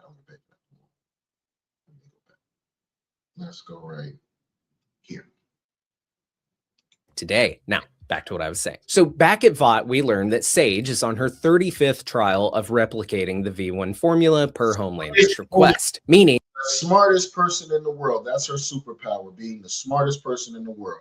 She has been secretly taking test subjects, 35 to be exact so far, and trying to create the new compound V. On her 35th trial of replicating the V1 formula per Homelander's request, meaning that they have done this to 35 inmates thus far, those who have been locked up in the freedom camps. So in comes the Deep, who learns that Firecracker has been killed by Homelander, yet another member of the Seven to die at the hands of their tiered leader. In fact, Deep is the only one left standing from that original lineup going back to season 1. And you have to wonder if Deep is finally beginning to realize that if even a super dedicated Homelander worshiper like Firecracker isn't safe, then maybe Deep isn't either. Then again, I just had this conversation with some folks, man. What he'll do to one person, if you'll do that to that person who is loyal and devoted to you, you'll take them out. What will you do to me? Again, Deep is extremely fucking stupid, so probably not. Now, Homelander says, we just don't have any more room in the boat for non-believers. Which could be a Noah's Ark reference where God purged all of humanity and only spared Noah and his family. Now, Sage then gives Deep his mission, but Deep at first assumes that he is supposed to kill the protesters because that's Homelander's way of doing things, but Sage immediately shoots the idea down and says that no, we need you to do a media PSA. Isn't oil bad for the environment? No. So we're seeing Deep continue to betray his own people, just like when Homelander forced him to eat that octopus. He's betraying the very sea life of which Him eating that octopus was so nasty. And this part too, when they poured all that oil in the sea life and he actually got caught in it, the Deep was real messed up. She is supposedly the king of, all to serve his new king, Homelander. Like Firecracker betrayed her church, Deep continues to betray his. So Homelander gives Sage this backhanded compliment. There's no way Frederick Vaught is smarter than you. Which sounds nice, but I think it's also Homelander letting Sage know that he might be onto her. That's exactly what he's letting her know. That's literally her superpower. She's the smartest person in the world. Knows that Sage can crack the V1 because she is the smartest person alive, and that she might just be holding out on him and trying to buy herself some time. Now, I'm not sure that Homelander has fully reached the point of thinking that she is purposely not developing the V1, but the more and more times that she fails to deliver it, I think Homelander would become more and more suspicious. Now, back over with the boys, we see that Huey and Frenchie are also trying to buy some time. The virus is ready, and the plan is now in motion to plant the virus at the church where Homelander will be preaching. Butcher wants the virus planted now, and Kimiko and Starlight are seemingly in agreement. Yo, the fact that Butcher is just so gung-ho on planting the fucking device without any thought for his friends, that is just more and more telling me that they gonna have to be the ones to take him out. 2 members of the boys that won't be affected by the soup pandemic, they're wanting more time to find V1 so that Kimiko and Starlight can be spared from the virus. We then see MM and the Legend enter the room, and Legend says to Starlight, "You remind me of a young Ursula Andress."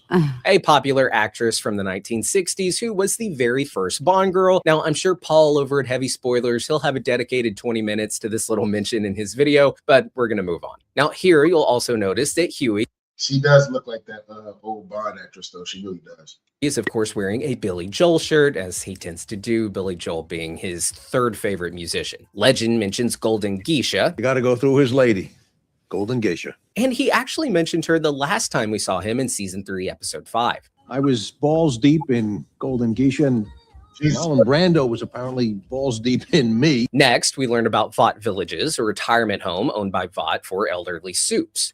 Y'all see the little milkshake flying? That was like an invisible soup. In Golden Geisha, and Marlon Brando was apparently balls deep in me. Next, we learned about Vought Villages, a retirement home owned by Vought for elderly soups. She moved into the villages. Vought Villages. Mm-hmm.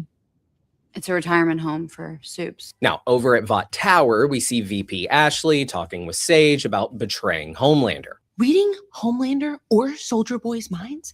If I wanted to commit suicide, I'd asphyxiate myself. We then see Sage use chloroform to make Front Ashley pass out. And look, contrary to popular belief, I don't know much about how chloroform works. But had you asked me if it would also knock out Back Ashley, considering they like share a fucking head, I would. That's a fact. That's a fact. Y'all look at this nasty shit, man. Hold on.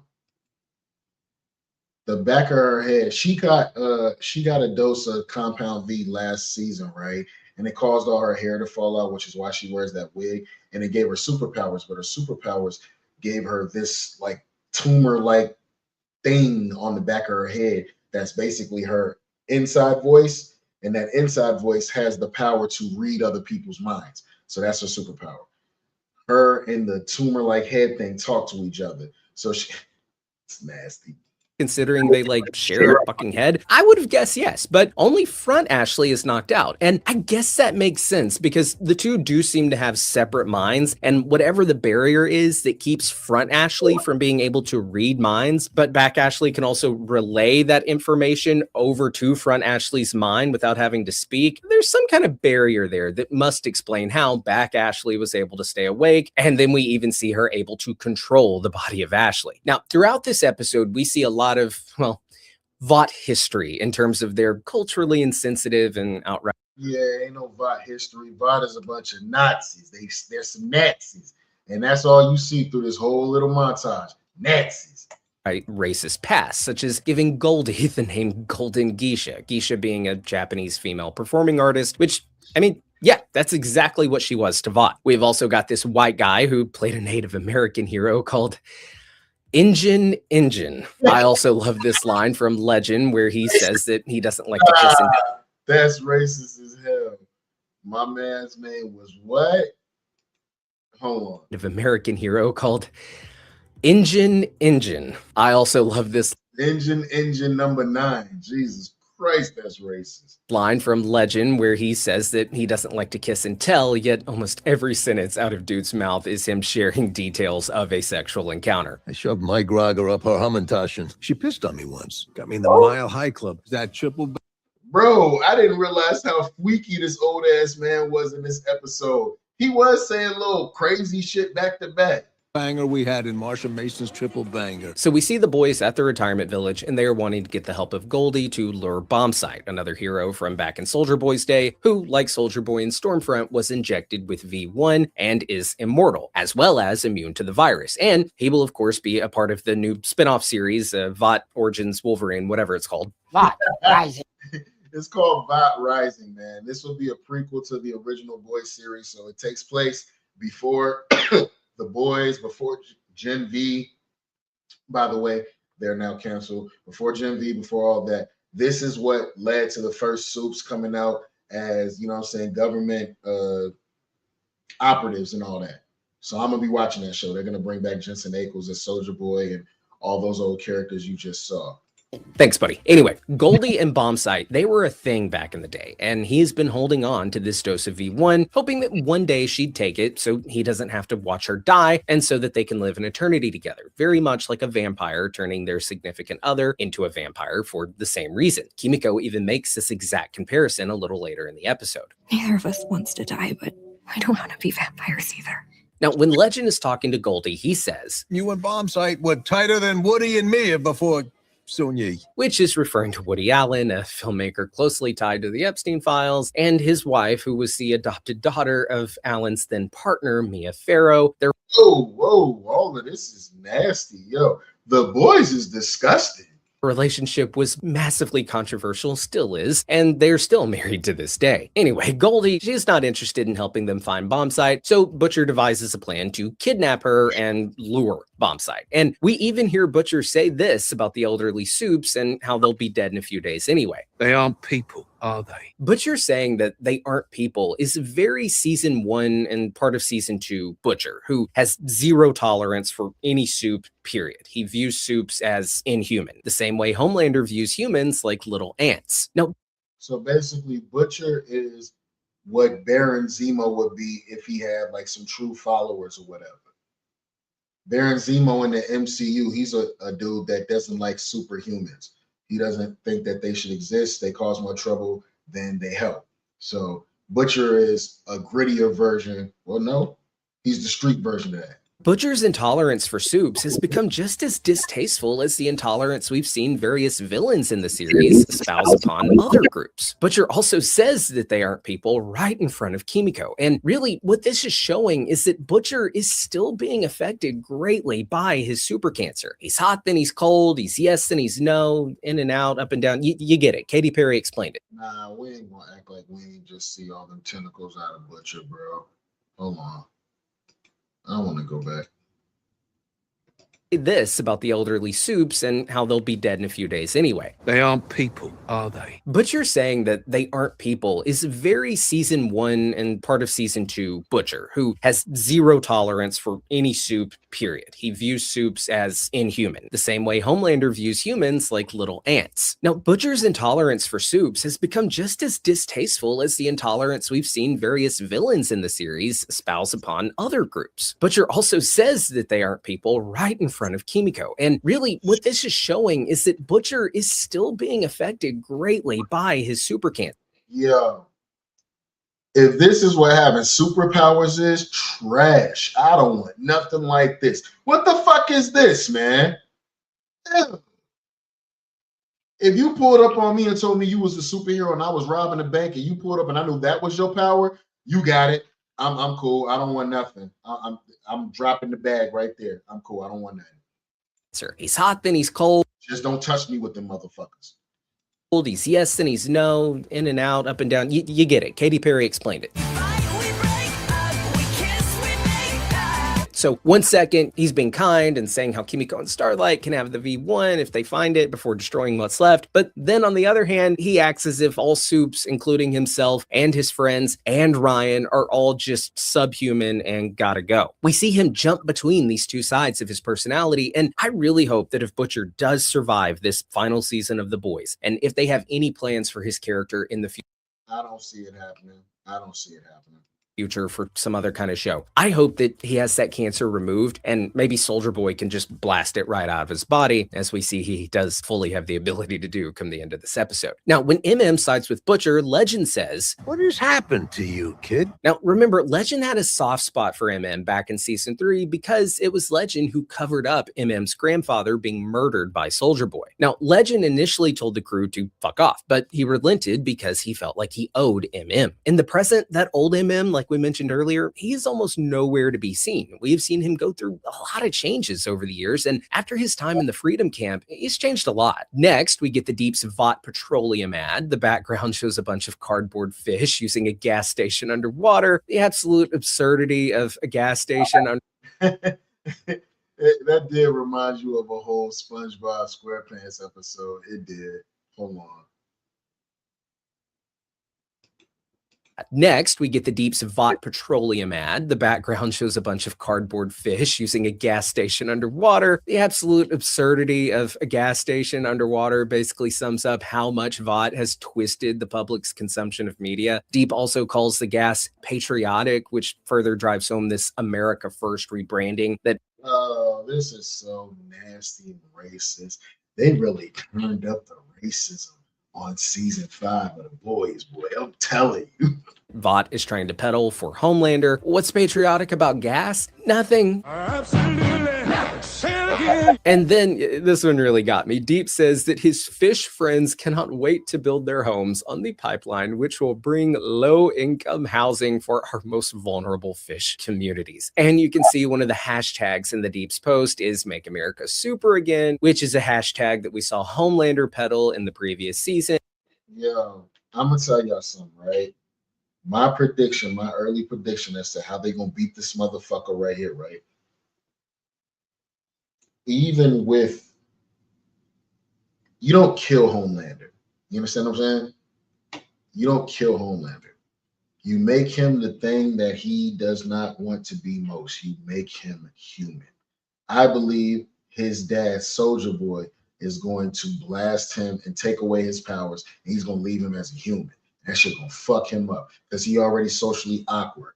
Now, you don't got no power. What you going to do now? We will make America super again. And is, of course, a parody of the Make America Great Again slogan of Donald Trump. Now, Huey and Annie, they have a cute moment looking at the clouds, seeing penises, and we hear Huey do a pretty good Simon Pegg impression when talking about his dad. You know, son, life is 10% what happens to you and 90% how you react. So back at I mean, nah, that is some truth, though. 10% what happens to you and 90% of how you react. That's what life is. Ashley, she is on board with helping Sage stop Homelander and release the Godolkin virus in hopes of causing World War III so that she can just go chill in her bunker for the rest of eternity. But what I'm not really getting is, couldn't Sage just do that anyway without committing mass genocide? Well, probably not, because there's no universe where Homelander would just let her go live her life in solitude. So that's a fact. Sister Sage being out on the loose would be the biggest threat to Homelander. So she has to kill Homelander, and that means causing this pandemic. So anyway, Sage summons Soldier Boy to her office so that she can mention V1 to him and get back Ashley, who is hiding in the back, to read his mind and figure out what's really happening with the search for V1. Soldier Boy lies and says that they're nowhere near finding V1, and we also learn that Soldier Boy, in his own weird way that not even he fully understands, is proud of his son. He's kind of yeah, see, all of this is weird because the whole entire season he been telling Homelander, his son, that he don't fuck with him like that and all that. That shit is funny as hell to me. proud of him, but he doesn't want him to know that he's proud of him. Next, we see Sage has her Queen Maeve themed planning book that she kept last season for her master planning. Over with the boys, they have infiltrated the retirement home to capture Goldie, and in the process, they encounter some elderly soups who are standing in their way. This one has long super nuts, and I cannot wait to see how we censor that here on the show. Bro, why every time some sort of genital type motherfucking soup comes up, the black man is always the one fighting him, man. I hate it, bro. What is with all of this rigmarole? Let's not get too nutty around here. Pardon the expression. Butcher says, "This one's for you, Em. Fuck you." A reference to the long-running rivalry between MM and Love Sausage, who MM finally defeated in the premiere episode of this season. Yeah, that shit crazy. He wrapped your man's own Joan around his neck and stabbed him. That's a crazy ass power. That's nasty. Salute the Max Packs on YouTube, man. Homelander and Soldier Boy are continuing their pursuit for V1, and they find this laptop planted by Sage in her new plan to turn the two against one another. On the laptop is a video of Homelander having sex with Stormfront after what happened to her in Season 2's finale when he had sex with her like this, though. Yo, Homelander is a sick individual. I mean, like, I've been knew that, but I got reminded that he did it this way. Disgusting. she got charred by Ryan. We can even hear in the video her speaking in German like she was doing in Season 3 when her mind would wander.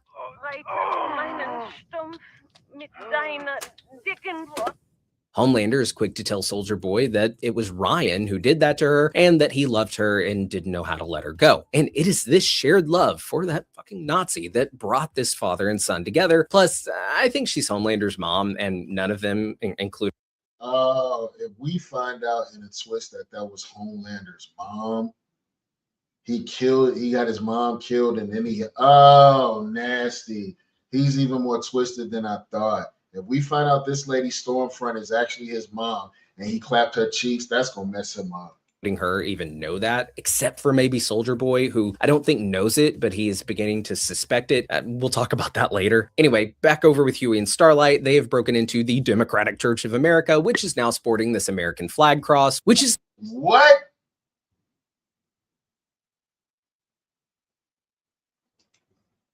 know that, except for maybe Soldier Boy, who I don't think knows it, but he is beginning to suspect it. We'll talk about that later. Anyway, back over with Huey and Starlight. They have broken into the Democratic Church of America, which is now sporting this. That's crazy. American flag cross, which is ironic because this violates the flag code and it's totally disrespectful of their boy Jesus, but they don't really care because they're moving toward full Homelander worship. And this merging of their perverted view of Christianity and patriotism to now create this bizarre. Do you see this? The Homelander Bible? What the hell? I might get a replica of that motherfucker just to put in my collection of like shit from these shows and all of that. But that's the Homelander Bible. What?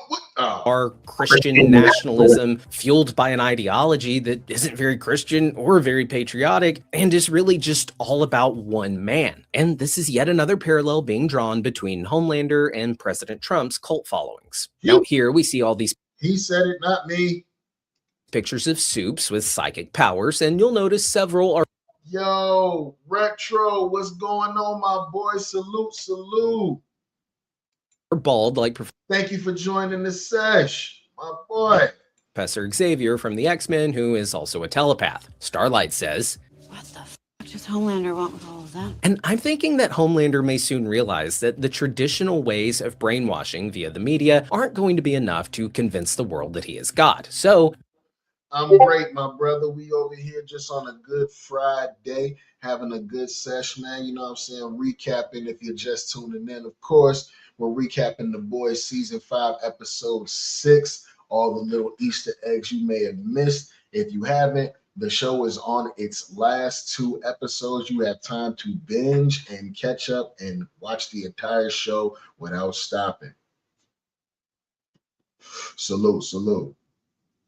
How are you? They may turn to straight up brainwashing. There's also this picture of Kate from Gen V, who also has mind control powers, and up until season 2 of Gen V was actually Team Vought and Team Homelander. Now, Huey and Starlight then come across Firecracker's body, and Annie is surprised how saddened she is that Firecracker is dead. She's a human being. So O-Father then finds Annie at the church. We learn that the two actually knew each other from their Bible camp days. Annie says that he was better than Ezekiel, the stretchy guy from season 1, and she also mentions Alex, referring to Supersonic, Annie's childhood friend who popped up in season 3. So here we see that O-Father. This dude is a weirdo. He's supposed to be like a super powered human that's like super Christian, and immediately flipped because of money, immediately flipped to talk about Homelander's God. This dude is crazy. My man said chillin', just came in doing a vlog now about the munch out. Hey, do that, my boy. Keep smoking, but you know I'm talking about. Once truly believed in God, but his faith has been shaken and corrupted, and he has turned his back on that faith, and he's now embraced Homelander as his new God. He knows Homelander isn't actually God, but O-Father and his corruption over the years in the megachurch pastor game has led to him being more comfortable with a God like Homelander than the one in the good book. And the parallel that the writers are trying to draw here is how many My man is always playing some weird roles. But he's definitely playing how these pastors be rocking nowadays in these churches, bro. Y'all be ready to praise whatever the highest form of power is. You know what I'm saying? Material power. Nasty word. Described devout evangelical Christians have turned their backs on the teachings of Jesus and replaced the role of God in their lives with a new deity in Donald Trump. So we then see the Deep getting what he deserves for betraying his people, or, well, his fish. We know it was you. Black Noir 2 mocks the Deep and admits to being the cause of the oil spill. Deep even goes as far. Well, hold on. Did the fish tell him we know it was you? Hold up. In their lives with a new deity in Donald Trump. So we then see the Deep getting what he deserves for betraying his people, or, well, his fish. We know it was you.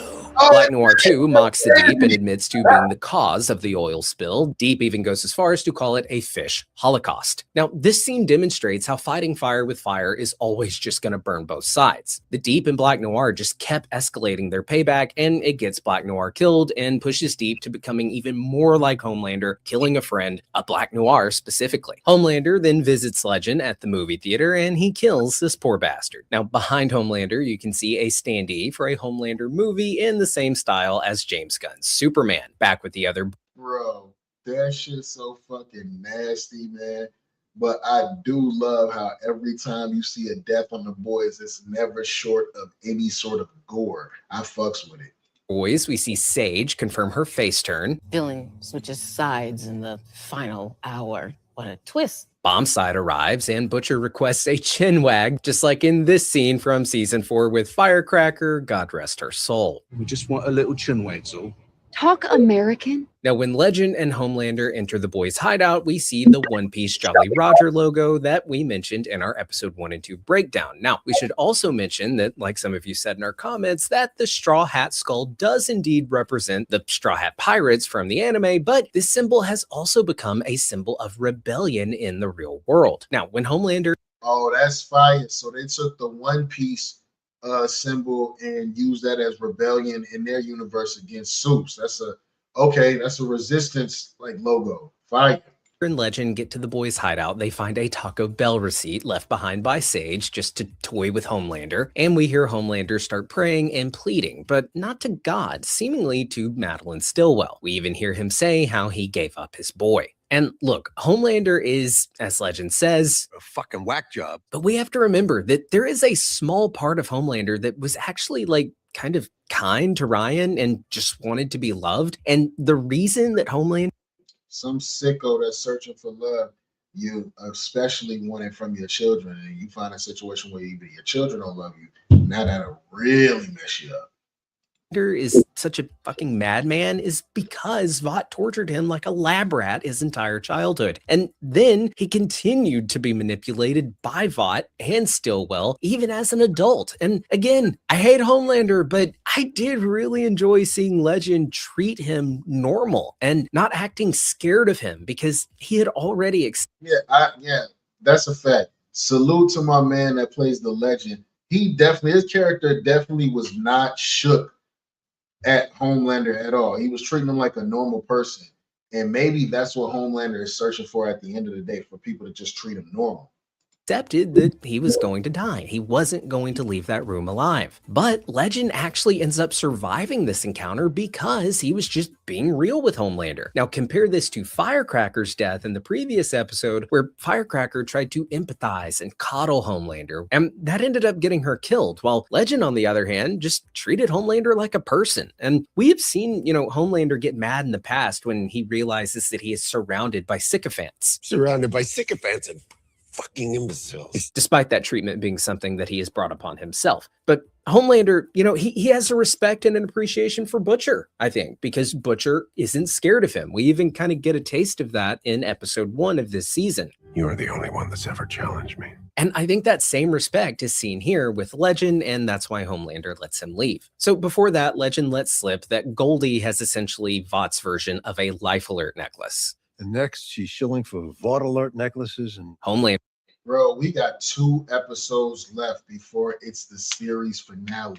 Give me some theories on who y'all think is up out of here. Is everybody dead? How do y'all think The Boys season 5, the series finale, is going to end? Says, Aisha sells Vought alert necklaces. To which Legend replies, guess you don't watch your own news channel? And this is comparing Vought News to Fox News, whose age demographic leans heavily elderly. So Homelander is about to get the location of Goldie, so we cut back over to that scene where we see Bombsight and the boys going at it. Then oh shit, Bombsight can fly? Soldier Boy arrives, and we get this great exchange. You know how long I've wanted to smash in that pretty face? Buddy, the Queen sat on this face. Now, when Bombsight... Yeah. I can't wait till they bring him back in Vought Rising. That shit gonna be funny. It takes off with Soldier Boy and they land in this field. We get this great line. God damn it, I hate flying. A callback to episode 4. We could still fly the rest of the way. I told you, you're not fucking carrying me. So Soldier Boy gets Bombsight in a headlock and he is about to snap his neck when Bombsight taps out and pleads for him to stop. And he even calls him by his real name, Ben. Ben! Stop!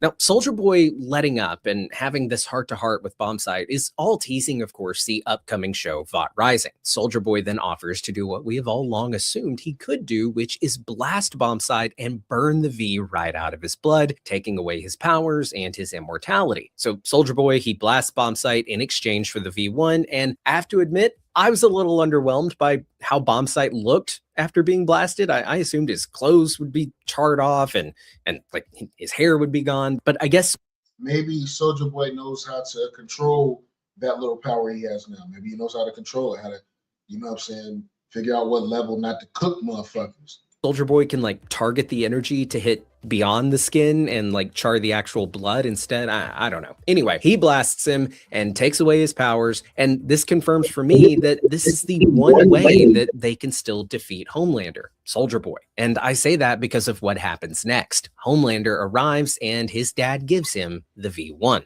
Now, before this happens, Soldier Boy says that Clara told him this. You know, Clara used to say the craziest shit. That I was the strongest soup alive. The ultimate expression of what we could be. And this is the same thing that she told Homelander here. I think that you are the best of us. I think that you are everything we should be.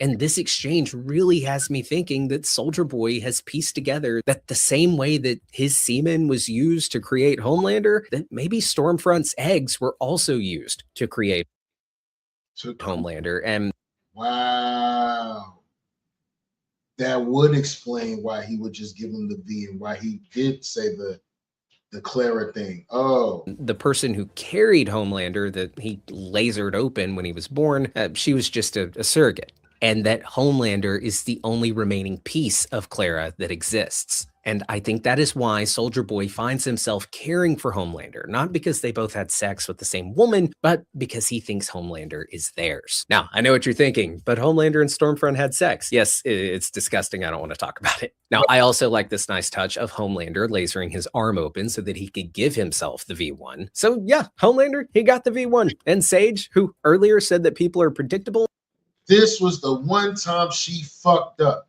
She done predicted everything that was supposed to happen in this show, and this was the one time she fucked up. She didn't think that Soldier Boy would give Homelander the V1. Is caught very much off guard. While people are indeed predictable, our own Ethan Ing pointed out that love makes people do unpredictable things, and Soldier Boy, he loved Clara, and in a weird way, he may love his son. So there's our breakdown for episode 6 of The Boys. I want to. All right, y'all.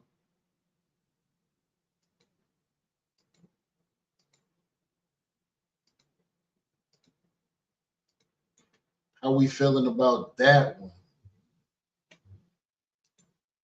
The Boys, season 5, episode 6 recap. Where do we see this leading to? Could Billy Butcher and Homelander take each other out? Does everyone die? Does no one die? Is Huey up out of there? He might be the least character that I would say to myself that might die, but they might take the baby face out. We don't know. But like, comment, and subscribe. Tell me how y'all feeling about that one. And thank you for everybody that pulled up to the sesh today, man. You truly appreciate it. You could have been anywhere for your smoke sesh, but you're here with your boy, man. It's the Offenders Initiative podcast. Happy Friday. Yeah.